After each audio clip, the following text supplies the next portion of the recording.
जय माता दी। जय माता। जैसा कि आप देख रहे हैं, आज हम लोग, आज का मेरा मतलब है 18 फरवरी को रहुल्ला साहब का एक इंटरव्यू हमने देखा और हमने उसको सुना ध्यान से। मिल्लत टाइम करके एक ऑर्गेनाइजेशन है, उन्होंने उनको कॉन्क्लेव में बुलाया हुआ था और बड़े ध्यान से हम उनको वॉच कर रहे थे। मेरे साथ रवीश होंगे और मैं और रवीश एलेबोरेटेड तरीके से क्वेश्चंस करेंगे रहुल्ला साहब के फॉल्स नैरेटिव को, उनके इनकम्प्लीट नॉलेज को और पूरे जम्मू कश्मीर लद्दाख के लोगों के लिए फैक्ट्स लाएंगे। और हम ये कोशिश करेंगे कि अगर किसी का कोई सवाल हो, कोई कमेंट हो, वो ज़रूर डालें अपनी ईमेल आईडी के साथ कमेंट्स में, या फिर अपना व्हाट्सएप नंबर डालें और हमारे से डायरेक्ट क्वेश्चन पूछें, हम जवाब भी डायरेक्ट ही देंगे।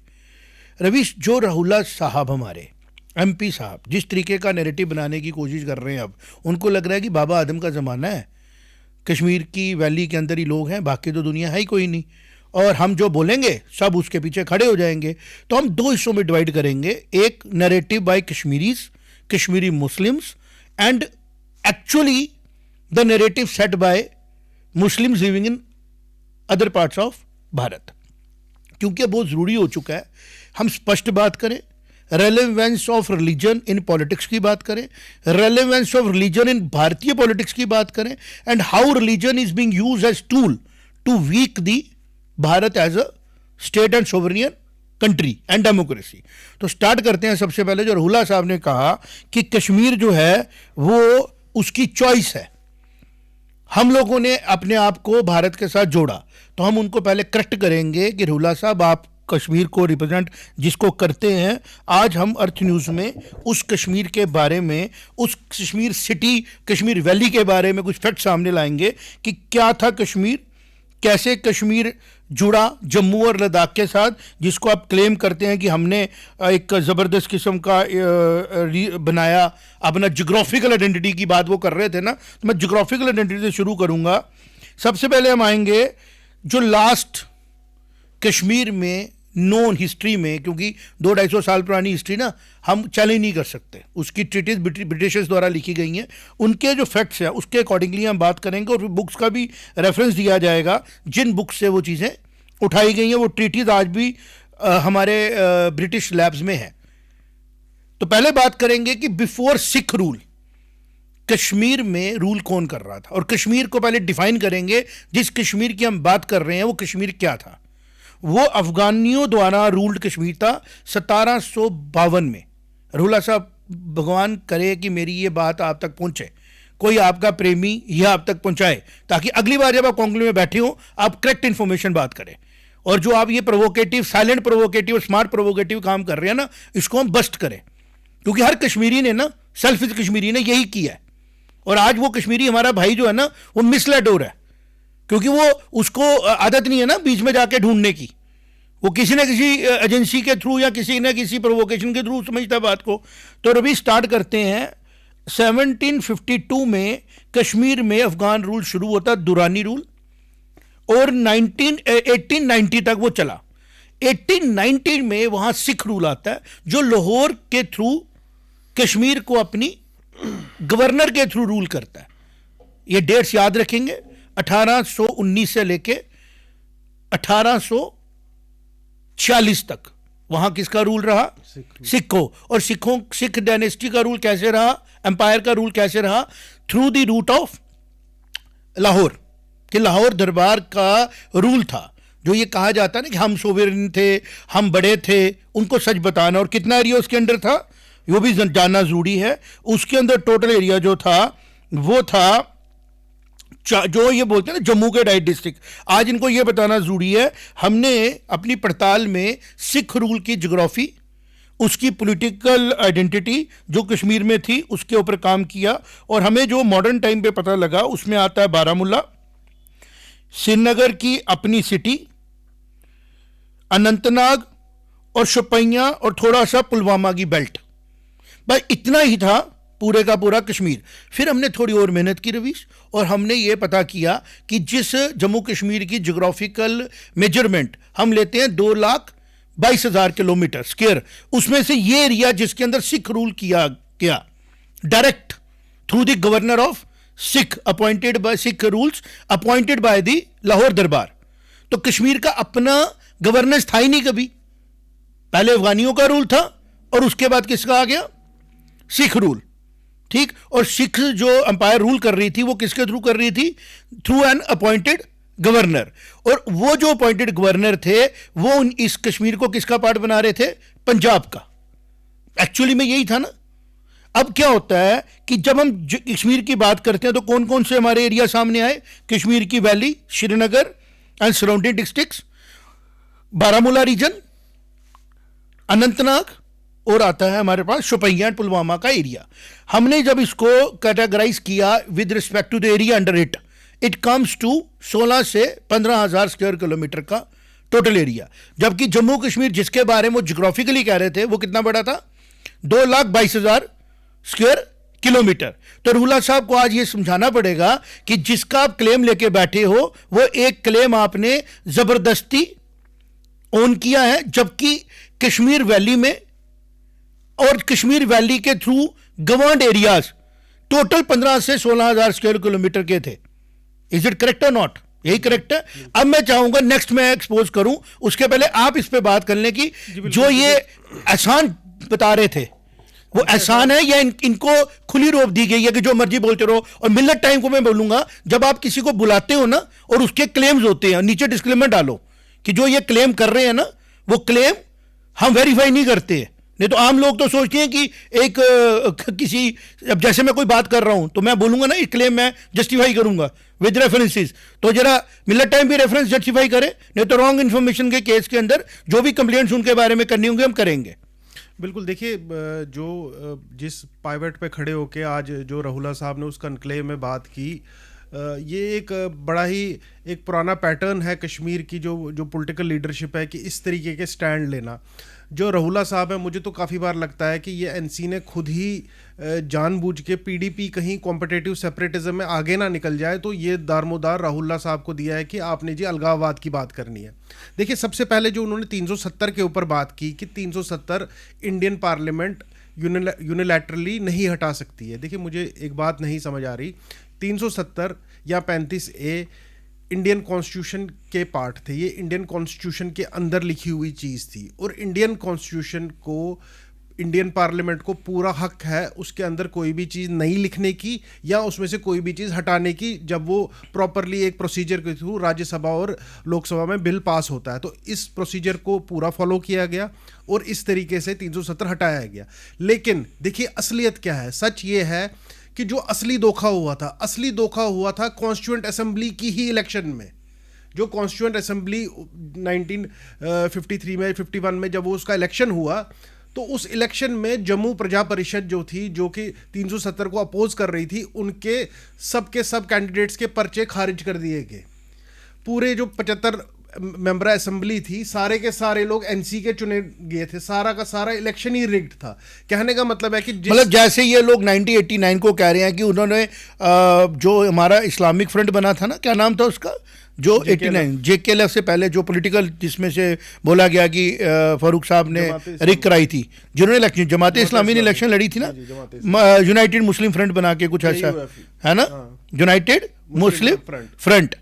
अब आप ये देखें कि एक रिगिंग की गई 1951 में, 51 की इलेक्शन में, है ना, 53 की इलेक्शन में, उसको देख के नेशनलिस्ट लोग बने। और एक सो कॉल्ड रिगिंग जिसकी कभी प्रूव नहीं हुई, बट नैरेटिव वॉर में बोली गई, and they took the gun and they have put the J&K in the clause of terrorism. मैं एक चीज ना इसमें मैं जोड़ना ये एक्सपोज करने की जरूरत नहीं है। देखिए, मेरा मानना ये है कि जो 1986 की इलेक्शन जिसको रिग्ड बोला जाता है, मैंने क्या किया, मैंने थोड़ा एनालिसिस किया।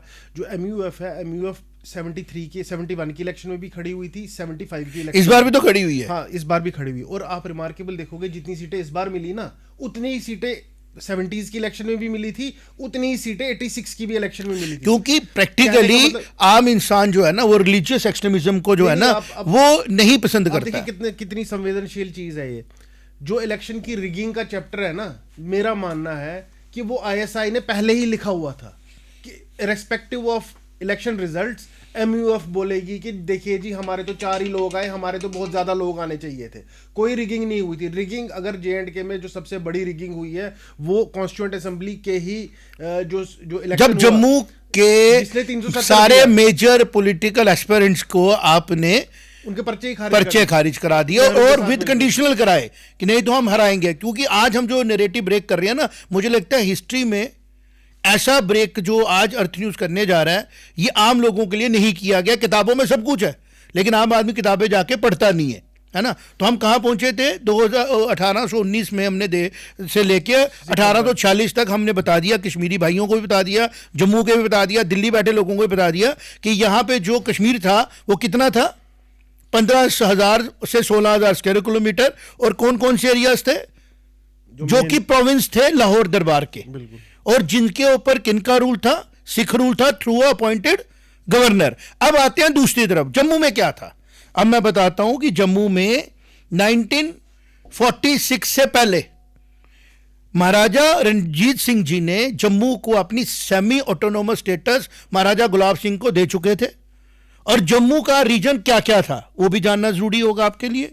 तो जम्मू में सबसे पहले तो जम्मू था और हमारा पूरा एरिया अप टू किश्तवाड़ तक जम्मू की हिल्स के साथ जुड़ा हुआ था।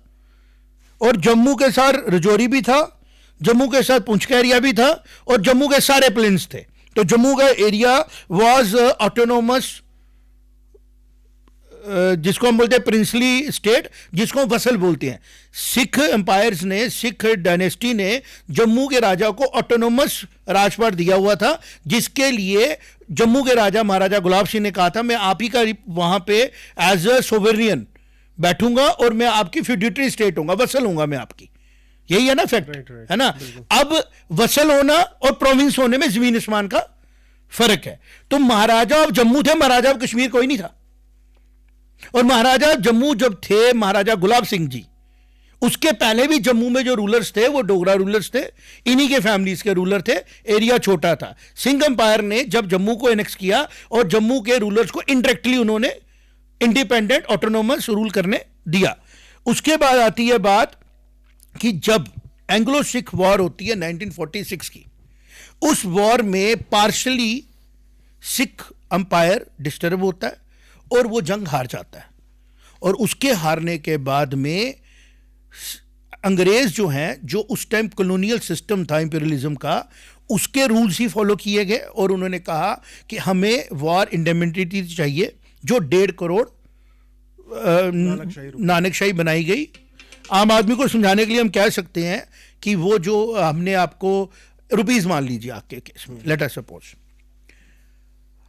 चूंकि पंजाब वीक था फाइनेंशियली, उनके पास उनको देने के लिए लॉसेस नहीं थे। और इसमें सिग्निफिकेंट ये बात करनी है कि ब्रिटिशर ने पूरी तरह 1946 में सिख एम्पायर खत्म नहीं की, वीक कर दी। मैं कहा वीक कर दी, उनके राइट्स कम कर दिए, नहीं उनको राइट्स कम कर दिए और उनके वहां पे अपना एक ऑब्जर्वर बिठा दिया और वहां से वो निकलना चाहते थे। ब्रिटिशर्स के पास और प्रॉब्लम बड़ी थी, हालात वैसे थे और उन्होंने कहा कि हमें तो लॉस हो गया भाई, हमें तो दो। तो उन्होंने कहा कि हमारे पास तो अब सिवाय कश्मीर के बचा कुछ नहीं है। तो वहां पे सिख एम्पायर के प्रपोजल के अकॉर्डिंगली उन्होंने ब्रिटिशर को, जो वो 16,000 स्क्वायर किलोमीटर का हिल था ना कश्मीर का, वो उन्होंने ब्रिटिशर्स को दिया। मैं यहां पे भी 2 प्रोबेबिलिटी की बात करूंगा। अगर वो ब्रिटिश इंडिया का पार्ट रहा होता, उसका क्या होता 1947 में, एक वो पार्ट। और चूंकि वहां पे उस टाइम से 4 से 5% हिंदू माइनॉरिटीज भी थी, कश्मीरी पंडित थे, लेकिन अगर हम बात करें लैंड ओनरशिप का तो वो बहुत बड़ा था, क्योंकि वहां पे कश्मीरी पंडितों के पास जो लैंड्स थी वो कंटिन्यूअसली चल रही थी, चाहे जितनी मर्जी भी चीजें वहां डिस्टर्ब हुई थी। अब सिचुएशन जब ये आती है तो ब्रिटिशर्स वर नॉट इंटरेस्टेड कि हम लोग इतना रिमोटली यहां पे आके इसको गवर्न करें, कॉस्ट एक्सकेलेट करेगी। तब तक आप सुने ध्यान से, Ladakh was not part of Kashmir, neither it was part of purely 1946 में जम्मू का पार्ट बन चुका था, क्योंकि जम्मू के राजा महाराजा गुलाब सिंह जी ने जोरावर सिंह जी को इंस्ट्रक्शन करके 1934 में ही लद्दाख को जम्मू के साथ जोड़ा हुआ था। रवीश, बिल्कुल ये बात हमने बार बार करनी है ताकि लोगों को समझा सकें कि 1934 1946 याद रखें, 1834 1846 याद रखें और 1819 भी याद रखें, जो लास्ट टेक्स्ट है। अब 1984 में महाराजा गुलाब सिंह जी द्वारा अपॉइंटेड जनरल जोरावर सिंह जी ने कूच की और किश्तवाड़ के रास्ते वो लद्दाख पहुंचे और लद्दाख को उन्होंने जम्मू के साथ जोड़ा, कश्मीर के साथ नहीं जोड़ा। और जब 1946 में ये डेवलपमेंट्स हुई तो जम्मू के राजा के पास क्या क्या था? लद्दाख भी था, पार्ट्स ऑफ तिब्बत भी था, गिलगित बल्तिस्तान 1940 में आ चुका था और जम्मू तो था ही था। और ये पूरे का पूरा जो एरिया था इसको बोला जाता है fiduciary of Sikh empire, vassal of Sikh empire, not directly ruled by Sikh empire. तो चूंकि ये डायरेक्टली रूल नहीं था सिख एम्पायर की वजह से, इसलिए यहां पे जब एंग्लो सिख वॉर में सिख रूल हारा, सिख डायनेस्टी हारी, तो इस पे कोई लाइबिलिटी नहीं आती थी, सिवाय इसके इसने भी टैक्सेस उनको एक नंबर पे देने होते थे।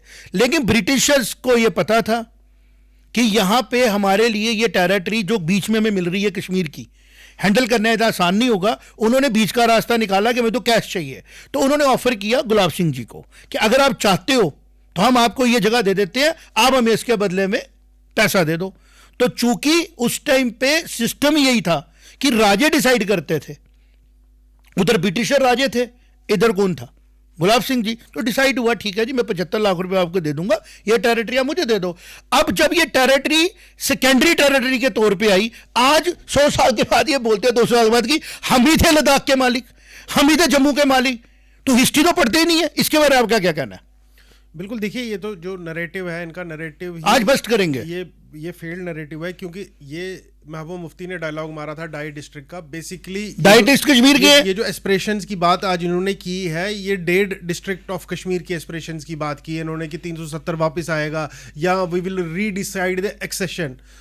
ये ऐसी चीज़ें हैं कि जो एक्चुअली में आतंकवाद को पनपने में हेल्प करती हैं, क्योंकि ये एक तरीके से रेडिकलाइजेशन का, सॉफ्ट रेडिकलाइजेशन का काम करती हैं इस तरीके की स्टेटमेंट्स। और मुझे लगता है कि होम मिनिस्ट्री को इसका संज्ञान लेना चाहिए कि ठीक है एमपी हैं, लेकिन वो कोई इस तरीके की बात नहीं कर सकते कि जम्मू कश्मीरी पंडितों की बात पे देखिए उन्होंने क्या कहा। कश्मीरी पंडितों का सवाल आया तो उन्होंने बोला कि केवल 500 मारे गए, हम तो ज़्यादा मारे गए। लेकिन उनको ये बात मुझे आज बता, Kashmiri Pandit was not the part of any conflict, whereas the people of Kashmir, उनको एक फैनेटाइज किया गया और वहां बोला गया कि यहां पे डेमोक्रेसी को किल करो, निजाम मुस्तवा लाओ। बिल्कुल, देखिए and it has to be separated. जब आप अग्रेशन में पार्ट बनेंगे तो आप अग्रेशन का शिकार होंगे। बिल्कुल, देखिए कश्मीरी पंडित को सिर्फ उसकी रिलीजियस आइडेंटिटी के कारण टारगेट किया गया, उसको डरा के वहां से भगाया गया, और जो आम मुसलमान वहां पे मरा उसको कोलैटरल डैमेज माना जा सकता है, क्योंकि वो अनसेफ फील नहीं कर रहा था ऐसे फ्यूड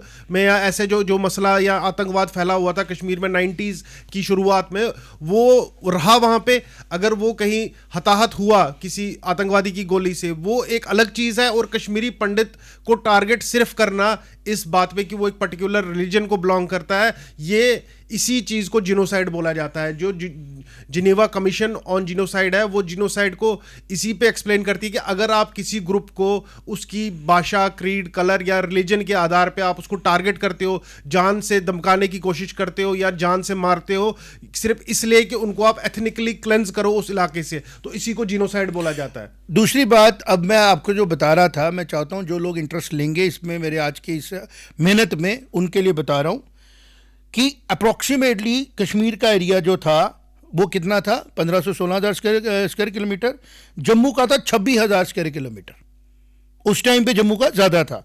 और जब लद्दाख जोड़ा तो 59,000 स्क्वायर किलोमीटर ऐड हुआ, और जब गिलगित जोड़ा तो 72,000 स्क्वायर किलोमीटर ऐड हुआ। ये टोटल मिला के बना 2,06,000 स्क्वायर किलोमीटर। आप मुझे बताओ, जो एरिया था ही 16,000 किलोमीटर, उसकी वो कह रहा है कि मैं ही था, बाकी तो था ही नहीं, मैं ही हूं। और सारे नैरेटिव, ब्रिटिश में बैठे हुए, ऑक्सफोर्ड में बैठे हुए लोग उसी का नैरेटिव गा रहे हैं, बिकॉज जम्मू हमेशा हार्डवर्क करता रहा, जम्मू के लोग हमेशा मेहनत करते रहे, और एक डरा दिया गया। आज भी फोबिया है ना, क्योंकि रिलीजन जब डोमिनेट करता है, जैसे अभी रिलीजन की बात करके मैं, because I follow Islam, I am been told I should not sing the song of nation pride, मुझे बंदे मातरम नहीं गाना है। ये आपको आइडेंटिटी क्राइसिस में डाल रहे हैं ना, जबकि ऐसा कहीं नहीं है। सूफीज्म में हम इंसान कंफ्यूज हो जाता है, यार मुझे समझ ही नहीं आ रही है, सारे सूफी गाने, नुसरत फतेह अली खान, ये सारे लोग तो मौसीकी करते हैं, सूफी गाने गा रहे हैं, रब को याद कर रहे हैं, और बीच में से एक बंदा आ जाता है कहता है नहीं जी मैं नहीं करता। अब इस कंफ्यूजन का इलाज कौन करेगा? जो फॉलो करते हैं। अगर फॉलो करने वाले इसको अपने हिसाब से इस्तेमाल करेंगे, आइडेंटिटी से इस्तेमाल करेंगे, क्योंकि एक चीज इसी डिबेट में हम डिस्कस करेंगे सबसे बाद में, इसी डिस्कशन में। पहले तो जो उन्होंने जो झूठ बोला उसको मैंने बस्ट कर दिया, मैं उसको कंक्लूड करूंगा। रवि, इसको अगर कहीं पे कोई मेरे से छूट जाए तो आप उसको कवर कर लेना, कि 1819 में सिख अंपायर अफगानियों से लेती है कश्मीर, 15 से 16,000 स्क्वायर किलोमीटर का एरिया, जिसमें हमारे 5 आइडेंटिफाइड एरियाज आते हैं, और उसको बोलते हैं कश्मीर वैली बेसिन, जिसमें पुलवामा थोड़ा सा आता है, बारामूला आता है, शुपियां का थोड़ा सा एरिया आता है, और ज़्यादातर आता है अनंतनाग, वो भी आता है। और उसी एरिया में सिख रूल अपना गवर्नर बिठाते हैं और उसका प्रोविंस बना देते हैं लाहौर दरबार का। जब वो प्रोविंस बन रहा था उस टाइम डोगरा यहाँ पे इंडिपेंडेंट रूलर के तौर पे स्टैब्लिश हो चुके थे। और डोगरास के अंदर क्या क्या एरिया आ रहा था, जिसको आज की हम नाम से मैं देख रहा था, डोगरास के अंदर आ रहा था जम्मू का region plains, Udhampur, Reasi, Rajouri gradually consolidate हुआ, चनाब की हिल्स, लद्दाख कॉन्कर्ड 1934, और बल्तिस्तान 1840। अब चूंकि सिख की वसल थी ये रूलर, तो हम ये मानेंगे कि उस टाइम पे सिखों का अंपायर ही फैला, क्योंकि जम्मू के साथ जुड़ी हर चीज जो थी उसको आइडेंटिफाई हम सिख रूल के साथ करेंगे। But it was not a province like the Kashmir. यही है ना ट्रुथ, बड़ा एयरलाइन डिफरेंस है इसके अंदर। अब जब 1946 में लाहौर दरबार हार जाता है और वार इंडेमिनिटी देनी पड़ती है, उसके इवज में वो जगह देते हैं, और वो जगह ब्रिटिशर बाय चॉइस ऑफर करते हैं। गुलाब सिंह नहीं लेने गए थे उनके पास, क्योंकि गुलाब सिंह को भी वही प्रॉब्लम आ रही थी जो ब्रिटिशर्स को आ रही थी, कि एरिया कॉम्प्लेक्स है, यहाँ पे रिसोर्सेज उस तरीके के नहीं है, एक्सट्रीम ठंड होती है, और मेरे पास और बड़ी गुलाब सिंह जी का इंटरेस्ट था टुवर्ड्स तिब्बत एंड मानसरोवर, जो उन्होंने उस तरफ जाने की कोशिश की, और वो बड़ा रिसोर्स था, और ये बड़े इंटेलिजेंट लोग थे। और डोगरा वॉरियर्स की तो इधर से पता लगती है ना, कि जम्मू से किश्तवाड़ के रास्ते गए हैं, जो आज वहां पे लोग बना रहे हैं ना, अपना नैरेटिव बना रहे हैं, वो किश्तवाड़ के रास्ते लोग गए हैं, वहां से चढ़े हैं, जंस्कार गए हैं, जंस्कार से वो गिलगित बल्तिस्तान गए हैं, कश्मीर को तो ट्रैवल ही नहीं किया। टनल थोड़ी था सोनमर्ग वाला, यहाँ वो जो रोड बनी हुई थी जिसको हम बोलते हैं जोजिला पास था, है ना, यही सच। अब आज कश्मीरी जब 1947 तक पहुंचा, जब 100 साल यहाँ डोगरा रूल रहा, उस वैली को एक्सेस मिला रजौरी पूंछ जाने का, उस वैली के लोगों को एक्सेस मिला जम्मू आने का, उस वैली के लोगों को एक्सेस मिला लद्दाख जाने का।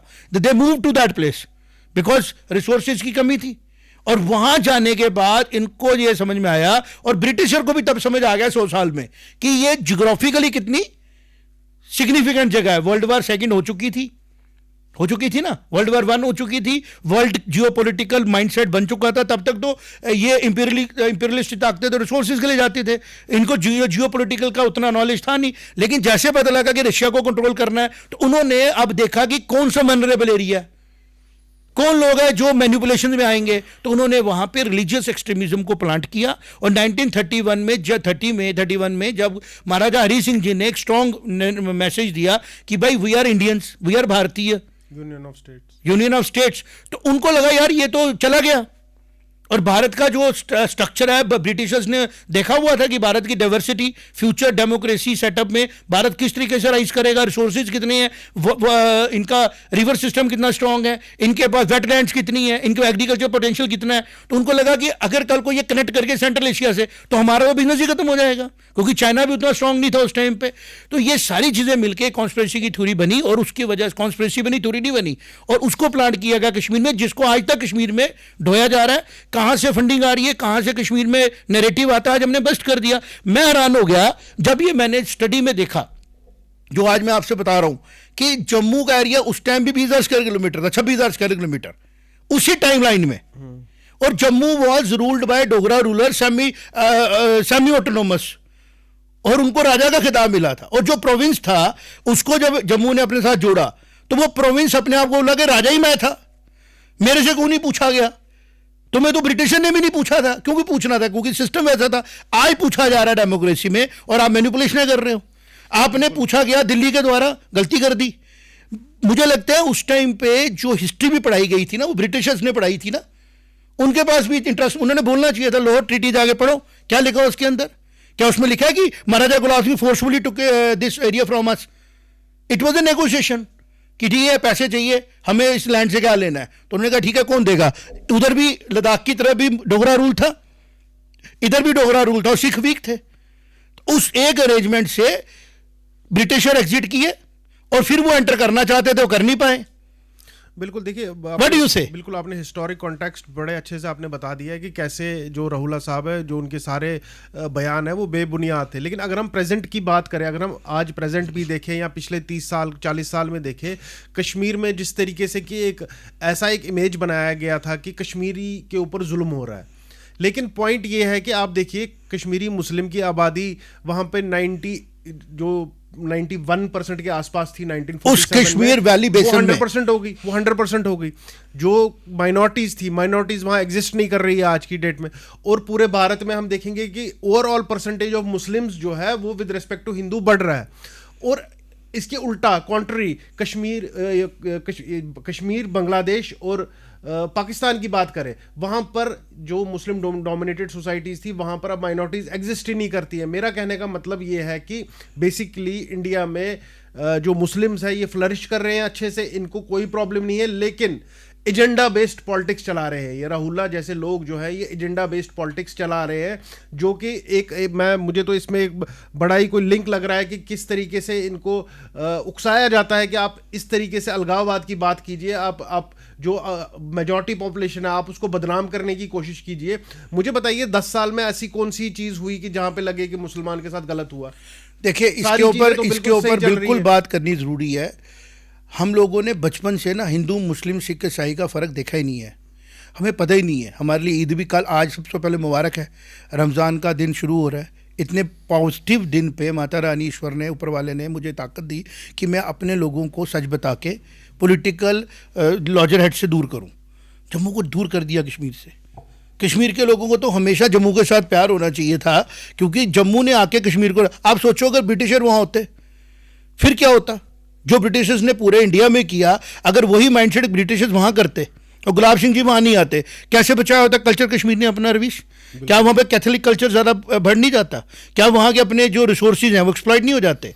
और अगर आज वो चीज़ होती तो जो लोग आज वहाँ पे रिलीजियसली स्टेबल अपने आप को फील करते हैं, उनकी क्या स्टेटस होती? आप मुझे बताएं ज़रा। क्या वो प्रोबेबिलिटी हम वर्कआउट नहीं कर सकते हैं कि जैसे जहाँ जहाँ ब्रिटिशर्स गए वहाँ तक आज तक वहाँ स्टेबिलिटी नहीं आई? आ रही है, क्योंकि उनका एक माइंडसेट ही डिफरेंट था। उन लोगों को कास्ट पे डिवाइड करना था, और कश्मीर के अंदर की जो रिलीजियस बिलीफ थी वो तो वैसे भी डिवाइडेड थी या नहीं थी? बिल्कुल। व्हाट डू यू से? आज भी कितना डिवाइडेड है कि कुछ इस्लामिक वहाँ पे लोग हैं जो अफगान हैं, कुछ लोग हैं जो बाहर से आए हैं, और कुछ लोग बाय चॉइस जिन लोगों को इस्लाम पसंद है उन्हें फॉलो किया। अब अगर बात आती है, जो रुल्ला साहब कह रहे थे कि गोडसे का इंडिया और गांधी का इंडिया, आप इसकी बात ही नहीं करो। आप पहले बात करो भारत, आपको कितना पता है क्या है? भारत मल्टीपल फेथ की जगह है, सनातन धर्म की जगह है। और सनातन का मतलब है कि सनातन में मूर्ति की भी पूजा की जाती है उसी इज्जत से, और ब्रह्म की भी पूजा की है उसी इज्जत से। अगर आप भगवान की स्वरूप को बनाते हो तब भी आपका सेम मोक्ष प्राप्त होगा, आपको सेम सुख मिलेगा। और अगर आप भगवान की, ऊपर वाले की शक्ल को नहीं समझते हो, किसी में आती है, तो भी आप उसको ब्रह्म स्वरूप बोलते हैं, निरंकार भी साकार भी। ये कंसेप्ट पहले पता होना चाहिए। कहाँ पे है? भारत के उस धर्म में जो सनातन है, उसमें निरंकार की भी उतनी इज्जत है जितनी सकार की इज्जत है। अपनी अपनी चॉइस है, आप जिस मर्जी तरीके से करो। क्योंकि जो फ्यूचर था ना वर्ल्ड का, वो था डेमोक्रेसी। डेमोक्रेसी में एक्सेप्टेबिलिटी। अब आप ध्यान से सोचो, एक्सेप्टेबिलिटी किस फेथ में पॉसिबल है? रिजिडिटी किस फेथ में पॉसिबल है? देखो ना, रिलीजन और फेथ को कंफ्यूज मत करो। You may be born as identity of religion. आपका फेथ कुछ भी हो सकता है। आपका फेथ किसी इंसान में हो सकता है, आपका फेथ किसी थॉट में हो सकता है। आप एथीस्ट हो सकते हो, आप रब में मानने वाले हो सकते हो, आप स्पिरिचुअलिस्ट हो सकते हो, आप मटेरियलिस्टिक हो सकते हो। अपनी अपनी चॉइस है ना। You can not be forced to follow something, और अगर आपको नहीं मिलेगा तो फेयर है कि ये नुकसान हो जाएगा, और यहाँ फेथ है कि मिलेगा। दोनों ही चीज़ें जो हैं अंडर क्वेश्चन होती हैं, because they keep on changing. Faith भी आहिस्ता आहिस्ता हर इंसान का अपना बदलता है, और फियर जो होनी नहीं चाहिए। तो फ्रीडम ऑफ सोसाइटी की अगर बात करें, डेमोक्रेसी में सबसे पहले क्या चाहिए कि लोग अवेयर हों, फिर चॉइस करें। लोग डरे हुए हो चॉइस करें, लोग फैनेटाइज्ड हो चॉइस करें, तो दोनों गलत है।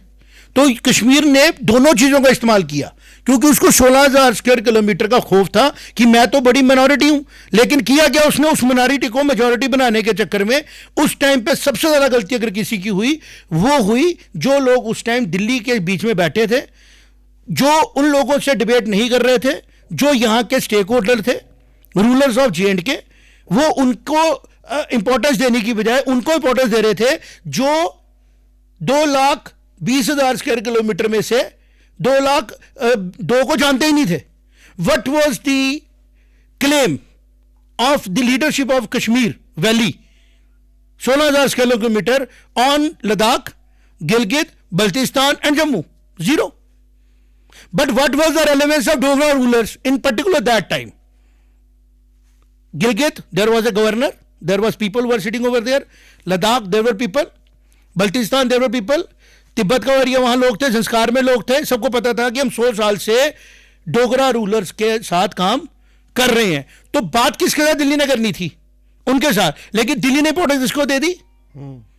बताया मुझे, कश्मीर से उठे हुए एक वॉइस को, क्योंकि शोर किया गया, वैली वो दिखी. क्योंकि डोगराज ने भी क्या किया कि कश्मीर को अपनी मेन प्लेस बनाया, क्योंकि उनको पता था कि हम लोग पहले से डेवलप कर चुके हैं जम्मू को. जम्मू पहले से ग्रो हो चुका है. जम्मू से किश्तवाड़ पहुंच गए, लद्दाख से हमारे रिसोर्सेज चल रहे हैं, बट वैली टर्मोइल में है, डेवलपमेंट नहीं हुई है. तो नजारा फोकस कहां किया? वैली पे. एयरपोर्ट्स वहां बना रहे हैं, एग्रीकल्चर के लिए कैनाल्स वहां बन रही हैं, रोड्स वहां डेवलप की जा रही हैं, और अभी वो पूरी तरह उसको डेवलप करके हटे नहीं थे. तो वहां पे एक थॉट ऑफ, जिसको हम बोलते हैं डेमोक्रेटिक थॉट, डालना शुरू कर दिया, जो कि इन्वेंसी में था. मतलब एक सॉफ्टवेयर अभी आपका पूरी तरह तैयार नहीं है, आपने पिछला सॉफ्टवेयर निकाला, उसको डाला, ना मोबाइल आगे जा रहा है, ना काम चल रहा है, ना कंप्यूटर चल रहा है, वही किया गया. अब उसका खमियाजा आज भी जम्मू कश्मीर लद्दाख का हर बच्चा भुगत रहा है. और वो कसूर किसका है? एक ही लोगों का, जो आज भी डिस्टर्ब कर रहे हैं कि आज पूरी तरह जम्मू कश्मीर जो है पाकिस्तान द्वारा डिस्टर्ब कर दिया गया. एक तो उसको इनक्रोच किया गया, दिल्ली साइलेंट रहा. महाराजा हरि सिंह जी कई साल जिंदा रहे, दिल्ली ने कंसल्ट नहीं किया to understand what is the actual situation, how to handle it. दूसरा, आज 75-80 साल हो जाएंगे, हमारी 1,02,000 स्क्वायर किलोमीटर एरिया इंक्रोच्ड है पाकिस्तान और उसके द्वारा. अब जो एरिया इंडिपेंडेंट इलेक्शन करा रहा है, उसको इन्वोक करने के लिए रूला जैसे लोग डाल दिए गए हैं, जो कुछ भी बोलते हैं, और अल्टीमेटली कुछ नहीं उनको समझ आता, तो रिलीजियस बुक्स के रेफरेंस देके फैनेटाइज करते हैं. वो बात करें पॉलिटिकल, तो पॉलिटिकल रेफरेंस दे, बताएं अपने लोगों को कि भाई साहब हम थे लिमिटेड, हमारा एरिया भी लिमिटेड था, हमारी पॉपुलेशन, हमारी यूनिटी भी लिमिटेड थी. हमें थैंकफुल होना चाहिए डोगरा डायनेस्टी का, जिन्होंने हमें अपने साथ जोड़ा 2 लाख स्क्वायर किलोमीटर और 2 लाख स्क्वायर किलोमीटर का एरिया दे दिया. हम जहां मर्जी जाएं, जहां मर्जी घूमे फिरें. अब हमें अपने आप को संभाल के रखना है कि हमारा फेथ और हमारी identity should not disturb any person. जब कोई कश्मीरी के बारे में बात करता है तो यह क्यों भूल जाता है कि लोगों को दिखता है कि अगर आप बोलोगे यहां चलेगा निजाम मुस्तफा, तो डेमोक्रेसी थोड़ी बोलते हैं निजाम मुस्तफा चले. वो कहती है जो लोग चाहें वो चले. अब जब लोगों को आप मोटिवेट करोगे रिलीजियस लाइन पे, तो आपको यह समझना पड़ेगा कि जहां जहां भी रिलीजियस फैनेटिज्म है वहां डेमोक्रेसी नहीं है. यूएई में कहां डेमोक्रेसी? सऊदी अरब में कहां डेमोक्रेसी? बताएं मुझे. थियोक्रेटिक स्टेट्स बता, ये ओपनली हिंदी में बताना, आम आदमी को समझ आए. बिल्कुल. जो अगर कहीं डेमोक्रेसी के नाम पे हम बोले तो इंडिया है, हम बोलते बांग्लादेश, पाकिस्तान का हालत देख लो. नहीं है ही नहीं वो. तो फिर मुझे बताओ, अगर वही फैनेटिज्म इंडिया के अंदर, भारत डेमोक्रेटिक स्टेट के अंदर कोई लाए, और ये चाहे कुछ सालों के बाद यहां पे भी वैसी स्टेट बन जाए, तो हम मानेंगे यहां सेकुलरिज्म है. तो आपको ये समझना पड़ेगा कि जो फेथ, जो रिलीजन डेमोक्रेसी को सूट करता है, आपको उसके साथ अलाइन करना है, उसको रिबिलियसली हैंडल नहीं करना. और अगर आप रिबिलियसली हैंडल करेंगे, उसके बाद प्रोविजंस है रेक्ट करने की. तो अगर कहीं पे किसी के साथ गलत हो रहा है, उसको अपने आप से पूछना है कि पिछले 30 सालों में मैसेज क्या गया बाहर, किस आइडेंटिटी के लोगों ने वहां जाके, तो उसको ठीक करने का हक किसको है? इन्हीं लोगों को. रूला को बोलना चाहिए बाहर जाके कि हमारे लोगों से गलती हुई है. कह रहा मैं माफी नहीं मांगूंगा कश्मीरी पंडितों से. क्यों नहीं मांगोगे आप माफी कश्मीरी पंडितों से? क्यों नहीं मांगोगे आप माफी कश्मीरी पंडितों से? क्या कसूर था उस पंडित का? और ये एक नई थ्योरी बोली जाती है, उसको भी मैं बस्ट करूंगा. कश्मीरी पंडित भागे थे, उसको स्टेट ने भगाया. कोई नहीं भागता अपने घर से, ना स्टेट भगाती है. आपने स्टेट की पूरी मशीनरी हाईजैक कर दी रिलीजियस के नाम पे. को बचाने वाला नहीं रहा था. रिलीजन के नाम पे आपने हर ऑफिसर को बोला कि तुम्हारा रिलीजन तुम्हें ज्यादा स्कोप दे रहा है स्पिरिचुअलिटी का, बजाय इसके कि तुम्हारी ड्यूटी। और जो लोग ही बहकावे में आए उन्होंने अपनी गन डाउन कर दी। सामने कश्मीरी पंडित मर रहा है नॉन फेथ वाला मूर्ति पूजा में, फेथ वाला मूर्ति पूजा non faith of religion of Islam में, आपने उसकी गन्नों को साइलेंट कर दिया। हुआ ना ये? तो हिस्ट्री में बोलना चाहिए। अगर आज से किसी से गलती हुई है तो फ्यूचर जनरेशनों को अपने बुजुर्ग की गलती की माफी मांगनी होती है, ना कि उसको रिपीट करना होता है। हम गलत कहते हैं, अगर किसी भी इनोसेंट के साथ किसी रिलीजन के बेस पे गलती होती है तो गलत है। अगर किसी की लिंचिंग होती है, चाहे हिंदू हो, सिख हो, मुस्लिम हो, कोई भी हो, गलत है। बट अगर कहीं पे कोई रिलीजियस फैनेटिज्म को लेके गन लेके डोडा भद्रवाह की पहाड़ियों में चढ़ जाता है और पहलगाम की पहाड़ियों में जाके रिलीजन पूछ के मारता है, पेंटे खोल के मारता है, तो जो बाकी कम्युनिटियां खाली मोमबत्ती जलाने से कुछ नहीं, वो काम नहीं आपका खत्म होगा। आपको अगर कश्मीरी पंडितों को लाना है तो एग्जाम्पल सेट करनी पड़ेगी। एक भी कैजुअलिटी नहीं होती 370 के बाद, एक भी बंदा उनकी सपोर्ट नहीं करता। 2000 लोग अरेस्ट हुए थे, जान के देखो उनका फेथ क्या था।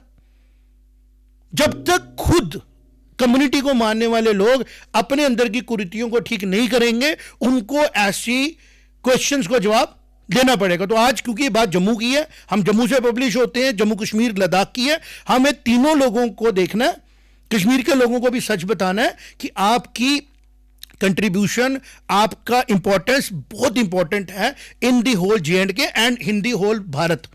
बट उसके लिए आपको क्या करना है? अंडरस्टैंड करना है कि हमारे बुजुर्गों से क्या चूकें हुई हैं, कहां हम गलत हो गए। तो अब मैं कंक्लूजन की तरफ जा रहा हूं। मुझे लगता है Ravish, we have busted the whole narrative of this gentleman, and अगर इसको कोई प्रॉब्लम होगी बुला ले मुझे ओपन डिबेट में, जो बोलेगा मैं उसका जवाब देने के लिए तैयार हूं। व्हाट डू यू से? और उसके बाद हम बताएंगे हमने जो ये रेलेवेंस दिया है किस किस बुक से हमने लिया है, लोग जाके पढ़ के देख लें। और जो रहुल्ला साहब है, इनको समझना चाहिए कि जो 370 है ये अब हिस्ट्री हो चुका है।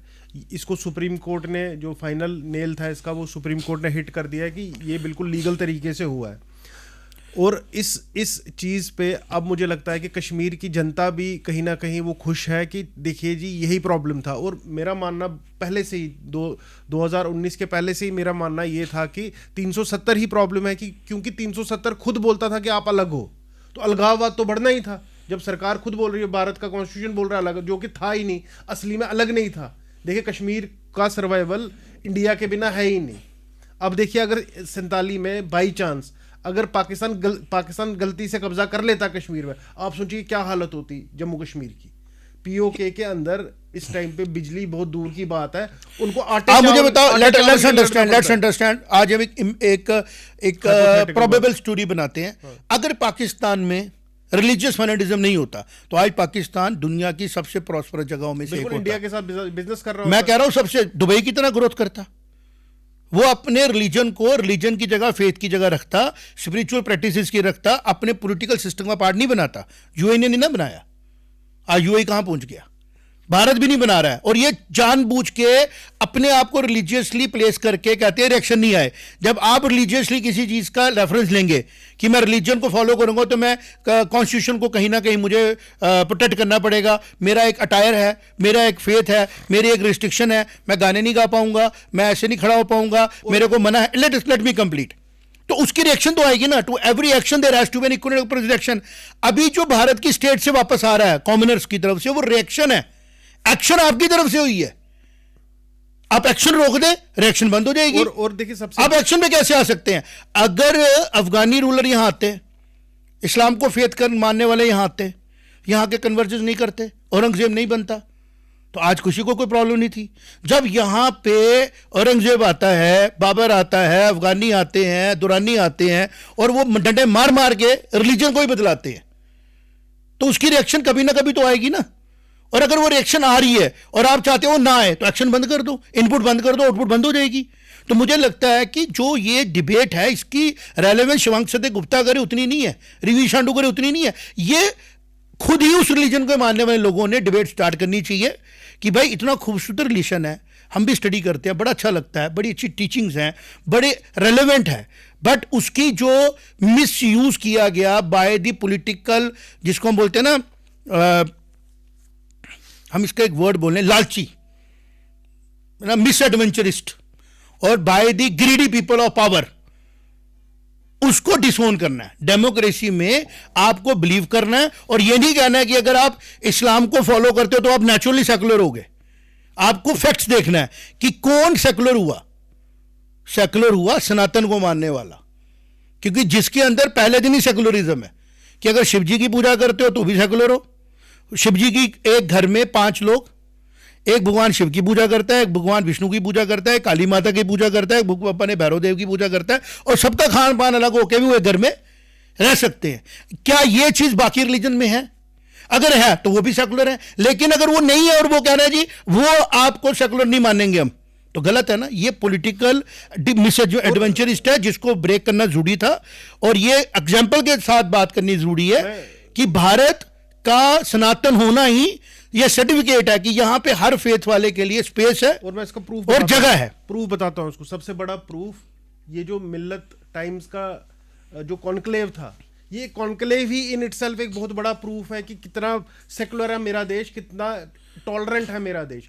रहुल्ला साहब अगर पीओके के एमपी होते और पाकिस्तान की असेंबली में होते और वो बोलते कि पीओके को मैंने अलग देश बनाना है या इंडिया के साथ जोड़ना है, आप सोचिए उसकी क्या हालत होती। आज उसे दिल्ली में बैठ के, राहुल्ला साहब ने दिल्ली में बैठ के बोला कि हमको रिविजिट करना है, कि हमें अलग होना है। मतलब तो यही है ना कि कश्मीर, मुझे समझ नहीं आ रही है कि उनको मुझे लगता है कि एक बार ना मैं कुछ बुक्स का रेफरेंस लेने लगा हूं, वो पढ़ लें। एक है कलेक्शन ऑफ ट्रीटीज एंगेजमेंट्स 1862 की पब्लिश्ड है, गवर्नमेंट ऑफ इंडिया की ये है। इसके बाद जाएं ट्रीटी ऑफ लाहौर को लें, डिकोड करें, फिर उसके बाद कलेक्शन ऑफ ट्रीटीज है जो हमने थोड़ा रेफरेंस दिया। उसके बाद हम देखें, अब हमने पार्लियामेंट्री पेपर्स हैं ब्रिटिश पार्लियामेंट के। उसके बाद है कनिंघम की J D history of Sikhs 1849 revise edition 1853, Khushwant Singh की हिस्ट्री ऑफ सिक्स, सीताराम कोहली की बुक पब्लिश्ड है sunset of the Sikh empire, Hariram Gupta ji की हिस्ट्री ऑफ सिक्स। उसके बाद पंजाब एंड द राज, फिर लैम की पब्लिश्ड बुक है a disputed legacy 1846 to 1990, P N K बजमई की है culture and political history of Kashmir, M L Kapur की history of Jammu and Kashmir state, Premnath Bajaj की इनसाइड कश्मीर। उसके बाद में Byron Farwell armies of Raj, multiple books का रेफरेंस है जो मैं डिस्क्रिप्शन में डाल दूंगा, और उनको जाके आप पढ़ें। फिर उसके ब्रिटिश लाइब्रेरी की कुछ कलेक्शंस हैं। इन सबको जब इकट्ठा किया जाता है तो ये फैक्ट सामने आते हैं। अब अगर फैक्ट्स आप लेंगे रहुल्ला साहब से जो बोलेंगे जी कश्मीर तो इंडिपेंडेंट था, हमने डिसाइड किया, भाई साहब आप तो कभी भी इंडिपेंडेंट थे ही नहीं। आप अफगानों के रूल के अंडर थे, सिख रूल के अंडर थे। आपको पहली बार इंडिपेंडेंस मिली जब आपको सोवेनियन डोगरा एम्पायर ने अपने साथ जोड़ा और आपको ऑन किया, है ना। तो ये बात आपको समझनी पड़ेगी और इसी लाइंस के ऊपर आप सुधारें, टेररिज्म को डिसोन करें। कश्मीरी पंडितों के जो लूट कसूट करके घरों के ऊपर कब्जे किए गए हैं वॉलेंटरली छोड़ें, और फिर आपको इज्जत मिलेगी कि वाकई में आप जम्मू कश्मीर का लीडर मर्ज होना डिजर्व करते हैं।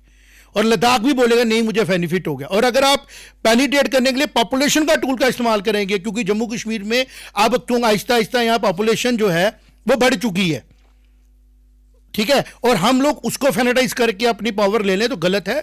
आप खुद बोल रहे थे कि जम्मू कश्मीर में, जम्मू में, अभी मैंने उसकी बुक का रेफरेंस नहीं लिया, मैं असम्पशन ले रहा हूं कि अगर डोगरा रूल के अंडर जम्मू में मुस्लिम पॉपुलेशन ज्यादा थी, इसका मतलब Muslims were more comfortable in Dogra rule, whereas Kashmiri Pandits were not comfortable in Afghani rule. यही है ना सच? यही है ना सच? देखो ना, आपको फैक्ट्स पे जाना पड़ेगा ना। आप ए को ए और बी को बी बोलेंगे, प्रेजेंट में भी वही है, प्रेजेंट में भी वही है। अगर आप ये बोलते हो कि यहाँ पे एट्रोसिटीज की गई, तो एट्रोसिटीज का पैरामीटर क्या होता है कि क्या रहुल्ला साहब वहां बैठ के बात कर सकते हैं? क्या शेख अब्दुल्ला की 3 जनरेशन यहाँ पे रूल कर रही होती और जम्मू से कोई इंसान आगे नहीं? जम्मू को स्ट्रेटेजिकली रोका गया बेस्ड ऑन मिस फैक्ट्स, और लद्दाख को तो एरिया की पॉपुलेशन की मार पड़ी। एरिया लद्दाख का सबसे ज्यादा और पॉपुलेशन कम होने की वजह से उसको रिप्रेजेंटेशन मिली, लेकिन डोगरा रूलर्स ने लद्दाख में जाके कल्चरल इन्वेजन नहीं किया। बुद्धिस्ट प्रॉस्पर हुए, शिया कम्युनिटी प्रॉस्पर हुई, वहां के लोकल जो ट्राइब्स थी वो प्रॉस्पर हुई, और किसी भी ट्राइब के साथ beyond the limit of war atrocities नहीं की गई।